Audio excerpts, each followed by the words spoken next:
ఎక్కిన మదం దిగిందిగా తగిన ఫలం దక్కిందిగా ఏమైపోయింది గర్వా శివుని శిరస్సు సింహాసనం పొందిన చంద్రుని గౌరవజనం నిన్నే చేసింది వేళకోళం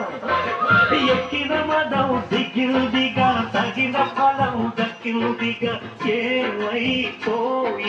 గర్వా త్రిమూర్తులే నిన్ను గని తలుంచగా